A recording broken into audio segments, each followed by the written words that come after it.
যেন তেন আগুন না, দুনিয়ার আগুন আঙ্গুলে লাগলে আঙ্গুল জ্বলে, জাহান্নামের আগুন আঙ্গুলে একটু লাগালে আগে কলিজা জ্বলে যাবে।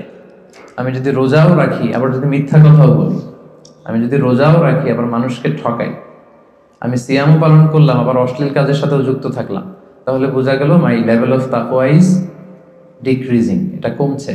যারা যাকাত আদায় করবে না এই সম্পদগুলো তাকে সাপ হয়ে পেঁচিয়ে ছবল মারতে থাকবে আর বলবে আনা মালুক আনা কানজুক। রমাদানের কোনো আলোচনাতে গেলেই আমরা এই আয়াতটা শুনি, আর শুনতে শুনতে এমনি মুখস্থ হয়ে গেছে। ইয়া আইয়ুহাল্লাযীনা আমানু কুতিবা আলাইকুমুস সিয়াম কামা কুতিবা আলাল্লাযীনা মিন ক্বাবলিকুম লাআল্লাকুম তাত্তাকুন। আল্লাহ তাআলা ইরশাদ করছেন, ওহে বিশ্বাসীরা, তোমাদের উপর সিয়ামকে ফার্জ করা হয়েছে যেমনি তোমাদের পূর্ববর্তীদের উপরও ফার্জ করা হয়েছিল, যাতে করে তোমরা মুত্তাকি হতে পারো, আল্লাহ সচেতন হতে পারো।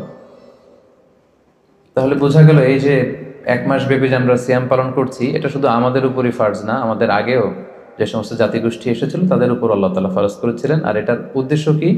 প্রাইম অবজেক্টিভ হচ্ছে লাআল্লাকুম তাত্তাকুন। আমার সাথে সাথে একটু পড়েন, লাআল্লাকুম তাত্তাকুন, যাতে করে তোমরা আল্লাহ সচেতন হতে পারো। মানে আল্লাহর ভয়টা এটা যেন তোমাদের মধ্যে ডেভেলপ করে, এটা যেন ইনক্রিজ করে, এটা যেন ইমপ্রুভ করে, এটা হচ্ছে সিয়ামের প্রাইম অবজেক্টিভ। তো এজন্য এই যে পুরো মাসব্যাপী যে আমরা রোজা রাখছি, আমাদের কিন্তু সবসময় এটা খেয়াল করতে হবে যে আমাদের এই যে গড কনসিয়াসনেস, আল্লাহ সচেতনতা বা আল্লাহর ভয়, এটা বাড়ছে কিনা। Is it increasing or decreasing? এটা কি বাড়ছে না কমছে? যদি আপনি ফিল করেন যে না, আল্লাহ সচেতনতা এই অ্যাট্রিবিউটটা আমার মধ্যে বাড়ছে, তার মানে আপনার সিয়াম ফলপ্রসূ হচ্ছে। আর যদি ফিল করেন না, আল্লাহ সচেতনতার কোনো ফিলিংস আমার মধ্যে নাই, তাহলে বোঝা গেল যে শুধু না খেয়ে থাকা আর না পান করে থাকাই হচ্ছে, আসলে সিয়ামের যে মূল অবজেক্টিভ সেটা পালন হচ্ছে না। প্রিয় ভাই এবং বোনেরা, দেখেন সিয়াম এমন একটি ইবাদত যেটা আমরা শুধুমাত্র আল্লাহ সন্তুষ্টির জন্য করি, শুধুমাত্র আল্লাহকে দেখাই। এই সিয়ামটা শুধুমাত্র কাকে দেখাই? আল্লাহকে দেখাই। আমরা যে সালাত আদায় করি এটা শুধু আল্লাহকে দেখাই না, অন্যদেরকেও দেখাই। আমি এখন সালাত আদায় করলে আপনারা দেখবেন না? আমি যদি চ্যারিটি করি, দান করি, একজন নিচ্ছে আমি দিচ্ছি, দেখবেন না? দেখবেন। আমি যে হজে যাচ্ছি, প্লেনে চড়ে লাব্বাইক লাব্বাইক করছে, লোকজন দেখে না? দেখে।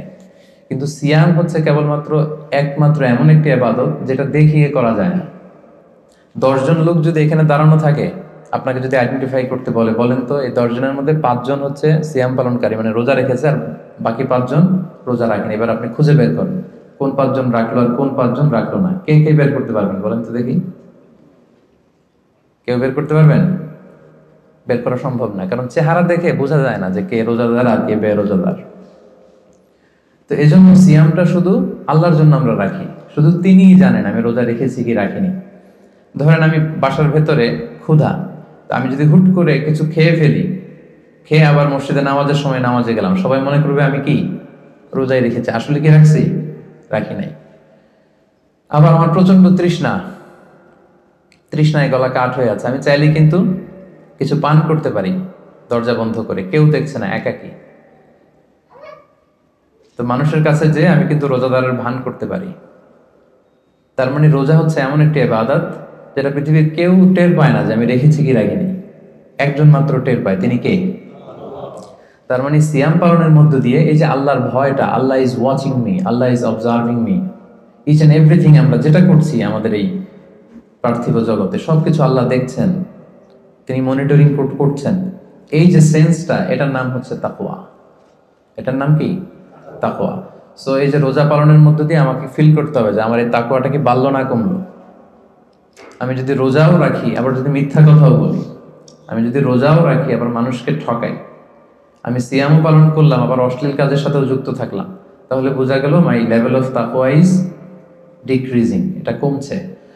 সো আমার ফার্স্ট অ্যান্ড ফরমোস্ট রিমাইন্ডার হচ্ছে আজকের এই আলোচনায় যে এই যে সিয়াম আমরা পালন করছি, আমাদের খেয়াল রাখতে হবে যে আমাদের তাকওয়ার লেভেলটা বাড়ছে কিনা, আমরা আমাদের তাকওয়ার লেভেলটাকে ইমপ্রুভ করতে পারছি কিনা। সম্মানিত, শুধু এটা এমন একটা বরকতময় মাস, এ মাসে জান্নাতের দরজা খুলে দেয়া হয়। The doors of heaven are opened, the doors of hell fire are closed. শয়তানকে চেইন আপ করা হয়। এর মানে হচ্ছে ইবাদতের একটা চমৎকার পরিবেশ বিরাজ করে এ মাসে। এ মাসে আপনি তেলাওয়াত করে, আপনি জিকির করে, আপনি তাহাজ্জুদ পড়ে, আপনি কিয়ামুল লাইল করে যে মজা পাবেন, যে একটা আবহ তৈরি হবে, বছরের অন্য কোনো সময়টাতে কিন্তু এরকম হয় না। এবং তার চেয়ে মজার ব্যাপার হচ্ছে এই মাসে আমরা যত ইবাদত অফার করি এগুলোর সওয়াবগুলো জ্যামিতিক হারে বাড়ানো হয়। অন্যান্য মাসে নেক আমল করলে সেটার রিওয়ার্ডসগুলো দেওয়া হয় গাণিতিক হারে, কিন্তু এ মাসে যেই নেক কাজগুলো আমরা করব সেটার সওয়াবগুলো বাড়ানো হয় জ্যামিতিক হারে। এ মাসে আমরা একটা নফল ইবাদত করলে এটা ফরজের সমান সওয়াব, একটা ফরজ ইবাদত করলে 700 গুণ সওয়াব, রমজান মাসের উমরা করলে হজের সমান সওয়াব। সুবহানাল্লাহ পড়বেন না? সুবহানাল্লাহ বিহামদি। তার মানে মাউসুমুল ইবাদা, ইবাদতের মাউসুম, অনেক অফার, নানা ধরনের আসমানি অফারের হাতছানি। ছোট্ট কাজ করলে এটাকে ফুলিয়ে ফাপিয়ে আল্লাহ তাআলা অনেক বড় করে আপনার আমলনামায় ঢুকিয়ে দিবে। এবং এই মাসটা আসলে আল্লাহ রাসূল সাল্লাল্লাহু আলাইহি ওয়াসাল্লাম খুব বেশি দান করতেন। আল্লাহ রাসূল সাল্লাল্লাহু আলাইহি ওয়াসাল্লাম সবসময় দান করতেন। আল্লাহ রাসূল সাল্লাল্লাহু আলাইহি ওয়াসাল্লামের ডিকশনারিতে না ছিল না, কি ছিল না? না ছিল না। কেউ এসে কিছু চাইলেই উনি দিয়ে দিতেন সাথে সাথে। নো বলতে জানতেন না, নো, না, এটা তিনি বলতে জানতেন না। তো হাদিস শরীফে এসেছে আল্লাহ রাসূল সাল্লাল্লাহু আলাইহি ওয়াসাল্লাম কানা আজওয়াদু বিল খাইরি মিনার রিহিল মুরসালা, প্রবাহিত বাতাসের চেয়েও আল্লাহ রাসূল সাল্লাল্লাহু আলাইহি ওয়াসাল্লামের বদান্যতা এই মাসে খুব বেশি দেখা যেত। প্রবাহিত বাতাস, ব্লোয়িং উইন্ড যেমনি যখন প্রবাহিত হতে শুরু করে সবার গায়ে যেমনি লাগে, বাতাস যদি বয় এটা কি শুধু মুসলমানদের গায়ে লাগে? কথা বলেন, সবার গায়ে লাগে। পূবালী বাতাস যখন আসবে, দক্ষিণা বাতাস যখন আসবে, আস্তিক নাস্তিক মুসলিম অমুসলিম সবার গায়ে যেমনি বাতাসের হিমেল ছোঁয়া এসে টাচ করে, রাসূল সাল্লাল্লাহু আলাইহি ওয়াসাল্লামের দানটাও এরকম সর্বব্যাপী ছিল। দেদারসে দান করতেন, হাত খুলে দান করতেন। বছরের কখনো রাসূল সাল্লাল্লাহু আলাইহি ওয়াসাল্লামকে এত বেশি দান করার জন্য উদগ্রীব হতে দেখা যেত না। রমাদান